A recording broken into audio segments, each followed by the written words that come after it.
ನಮಸ್ಕಾರ ಸ್ನೇಹಿತರೆ. ಪೌಷ ಮಾಸದ ಕೃಷ್ಣ ಪಕ್ಷದ ಚತುರ್ಥಿ ತಿಥಿಯನ್ನು ಸಂಕಷ್ಟ ಚತುರ್ಥಿ ಎಂದು ಹೇಳಲಾಗಿದೆ.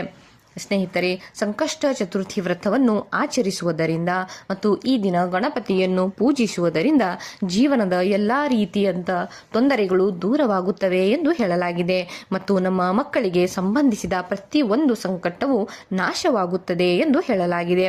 ಹಾಗಾದರೆ ಈ ದಿನ ಸಂಕಷ್ಟ ಚತುರ್ಥಿಯ ದಿನ ಸಂತೋಷ ಮತ್ತು ಸಮೃದ್ಧಿಯ ಆಶೀರ್ವಾದವನ್ನು ಪಡೆಯಲು ನಾವು ಈ ದಿನ ಯಾವ ರೀತಿಯಾಗಿ ಪೂಜೆಯನ್ನು ಮಾಡಬೇಕು ಮತ್ತು ಪೂಜೆಯ ಸಮಯ ಯಾವ ರೀತಿಯಾಗಿ ಪೂಜೆಯನ್ನು ಮಾಡಬೇಕು ಮತ್ತು ಇದರ ಕುರಿತು ಒಂದಿಷ್ಟು ಮಾಹಿತಿಯನ್ನು ಈ ವಿಡಿಯೋದಲ್ಲಿ ಹೇಳಲಿದ್ದೇನೆ.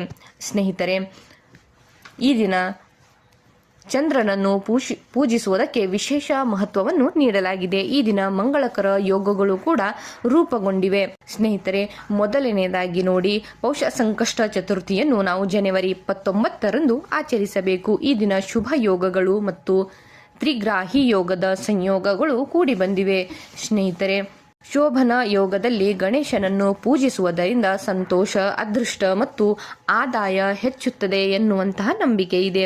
ಹಾಗಾದರೆ ಶೋಭನ ಯೋಗವು ಜನವರಿ 28ರಂದು ಬೆಳಗ್ಗೆ 8:51ರಿಂದ ಜನವರಿ 29ರಂದು ಬೆಳಗ್ಗೆ 9:44 ಇದೆ. ಸ್ನೇಹಿತರೆ, ತ್ರಿಗ್ರಾಹಿ ಯೋಗದ ಸಮಯ ಈ ದಿನ ಧನು ರಾಶಿಯಲ್ಲಿ ಮಂಗಳ, ಶುಕ್ರ ಮತ್ತು ಬುಧರು ಇರುತ್ತಾರೆ. ಇದರಿಂದ ತ್ರಿಗ್ರಾಹಿ ಯೋಗವು ರೂಪುಗೊಳ್ಳುತ್ತಿದೆ. ಇಂತಹ ಪರಿಸ್ಥಿತಿಯಲ್ಲಿ ಈ ದಿನ ಗಣೇಶನಿಗೆ ಸಿಂಧೂರ ಮತ್ತು ದುರ್ವಾದಿಂದ ಪೂಜಿಸಿದರೆ 3 ಗ್ರಹಗಳ ಅನುಗ್ರಹ ದೊರೆಯಲಿದೆ ಎಂದು ಹೇಳಲಾಗಿದೆ.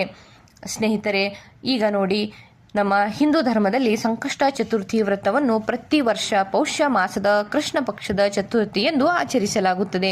ಪ್ರತಿ ತಿಂಗಳು 2 ಚತುರ್ಥಿಗಳು ಇರುತ್ತವೆ. ವರ್ಷದ ಈ ಎಲ್ಲ ಚತುರ್ಥಿಗಳಲ್ಲಿ ಪೌಷ ಮಾಸದ ಚತುರ್ಥಿಯನ್ನು ವಿಶೇಷವೆಂದು ಹೇಳಲಾಗಿದೆ. ಈ ದಿನದಂದು ಶಿವ, ತಾಯಿ ಪಾರ್ವತಿ, ಕಾರ್ತಿಕೆ ಮತ್ತು ಚಂದ್ರನೊಂದಿಗೆ ಶ್ರೀ ಗಣೇಶನನ್ನು ಪೂಜಿಸಲಾಗುತ್ತದೆ. ಹಾಗಾದರೆ ಪೌಷ ಸಂಕಷ್ಟ ಚತುರ್ಥಿಯ ತಿಥಿ ಸ್ನೇಹಿತರೆ 29ನೇ ಜನವರಿ ಬೆಳಗ್ಗೆ 6:10 ಪ್ರಾರಂಭವಾಗುತ್ತದೆ ಮತ್ತು ಚತುರ್ಥಿಯ ತಿಥಿಯು ಜನವರಿ 30ರಂದು ಬೆಳಗ್ಗೆ 8:54 ಕೊನೆಗೊಳ್ಳಲಿದೆ. ಈ ಚತುರ್ಥಿ ತಿಥಿಯು ಚಂದ್ರೋದಯದ ಸಮಯವು ಜನವರಿ 29ರಂದು ರಾತ್ರಿ 9:10 ಇರಲಿದೆ ಎಂದು ಹೇಳಲಾಗಿದೆ. ಹಾಗಾದರೆ ಈ ಪೌಷ ಸಂಕಷ್ಟ ಚತುರ್ಥಿಯ ದಿನ ನಾವು ಯಾವ ರೀತಿಯಾಗಿ ಪೂಜೆಯನ್ನು ಮಾಡಬೇಕು ಎಂದಾದರೆ ನೋಡಿ, ಪೌಷ ಸಂಕಷ್ಟ ಚತುರ್ಥಿಯ ವ್ರತವನ್ನು ಮಕ್ಕಳ ದೀರ್ಘಾಯುಷ್ಯ ಮತ್ತು ಸಂತೋಷವಾದ ಜೀವನಕ್ಕಾಗಿ ಈ ವ್ರತವನ್ನು ಆಚರಿಸಬೇಕು. ಈ ಉಪವಾಸವನ್ನು ನೀರಲ್ಲದೆ ಆಚರಿಸುವುದು ತುಂಬಾ ಫಲವನ್ನು ನೀಡುತ್ತದೆ ಎಂದು ಕೂಡ ಹೇಳಲಾಗಿದೆ. ಪೌಷ ಸಂಕಷ್ಟ ಚತುರ್ಥಿಯ ದಿನದಂದು ಬ್ರಹ್ಮ ಮುಹೂರ್ತದಲ್ಲಿ ಸ್ನಾನ ಮಾಡಿ ಉಪವಾಸದ ಸಂಕಲ್ಪವನ್ನು ಮಾಡಿ ಇಡೀ ದಿನ ಉಪವಾಸವನ್ನು ಆಚರಿಸಿ ಸಂಪೂರ್ಣ ಶಿವನನ್ನು ಈ ದಿನ ಪೂಜಿಸಬೇಕು. ಮೊದಲು ಮಣ್ಣಿನಿಂದ ಮಾಡಿದ ಗಣೇಶನ ಮೂರ್ತಿಯನ್ನು ಪೀಠದ ಮೇಲೆ ಪ್ರತಿಷ್ಠಾಪಿಸಿ ಮೂರ್ತಿಯನ್ನು ಅಲಂಕರಿಸಬೇಕು. ನಂತರ ಗಣಪತಿಯ ಮೂರ್ತಿಗೆ ಕುಂಕುಮ, ಅಕ್ಷತೆ, ದುರ್ವಗಳನ್ನು ಮತ್ತು ವೀಳ್ಯದೆಲೆಗಳನ್ನು ಹಚ್ಚಿ ಧೂಪ ದೀಪಗಳಿಂದ ದೇವರನ್ನು ಅರ್ಪಿಸಬೇಕು ಮತ್ತು ಪೂಜೆಯ ಸಮಯದಲ್ಲಿ ಓಂ ಗಣ್ ಗಣಪತೆ ನಮಃ ಎನ್ನುವಂತಹ ಮಂತ್ರವನ್ನು ಪಠಿಸಬೇಕು. ಎಳ್ಳು ಮತ್ತು ಬೆಲ್ಲದಿಂದ ಮಾಡಿದ ಲಡ್ಡುಗಳನ್ನು ನೈವೇದ್ಯವಾಗಿ ಅರ್ಪಿಸಬೇಕು.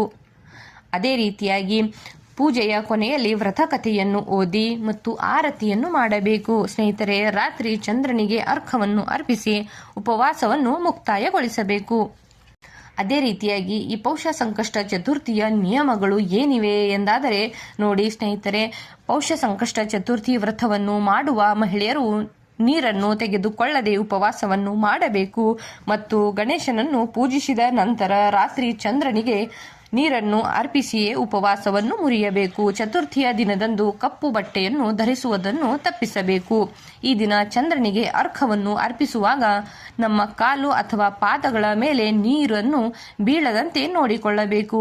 ಅದೇ ರೀತಿಯಾಗಿ ಧಾರ್ಮಿಕ ನಂಬಿಕೆಗಳ ಪ್ರಕಾರ ಪೂಜೆಯ ಸಮಯದಲ್ಲಿ ಗಣಪತಿಗೆ ತುಳಸಿ ದಳ ಅಥವಾ ಕೇದಿಗೆ ಹೂವನ್ನು ಅರ್ಪಿಸಬಾರದು ಎಂದು ಕೂಡ ಹೇಳಲಾಗಿದೆ. ಸ್ನೇಹಿತರೆ, ಈ ಪೌಷ ಸಂಕಷ್ಟ ಚತುರ್ಥಿಯ ದಿನದಂದು ಮಾಡುವಂತಹ ಪರಿಹಾರ ಕ್ರಮಗಳು ಹೀಗಿವೆ. ಮೊದಲನೆಯದು, ಮಕ್ಕಳ ಉದ್ಯೋಗದಲ್ಲಿನ ಪ್ರಗತಿಗಾಗಿ ಈ ಒಂದು ಸಣ್ಣ ಪರಿಹಾರ ಮಾಡಬೇಕು ಎಂದು ಹೇಳಲಾಗಿದೆ. ಸ್ನೇಹಿತರೆ, ಪರಿಹಾರ ಹೀಗಿದೆ. ಪೌಷ ಸಂಕಷ್ಟ ಚತುರ್ಥಿಯ ದಿನದಂದು ಮಣ್ಣಿನ ಗಣೇಶನನ್ನು ಮಾಡಿ ಮತ್ತು ಪಂಚೋಪಚಾರ ವಿಧಾನದಿಂದ ಪೂಜಿಸಬೇಕು. ಈ ದಿನ ಗಣಪತಿಯನ್ನು ಹಳದಿ ಬಣ್ಣದ ಬಟ್ಟೆಯಿಂದ ಅಲಂಕರಿಸಿ ಸಂಜೆ ಚಂದ್ರನಿಗೆ ನೀರನ್ನು ಅರ್ಪಿಸಿ ಉಪವಾಸವನ್ನು ಕೊನೆಗೊಳಿಸಿ ಎಳ್ಳು ಮತ್ತು ಬೆಲ್ಲವನ್ನು ಗಣೇಶನಿಗೆ ಅರ್ಪಿಸಬೇಕು.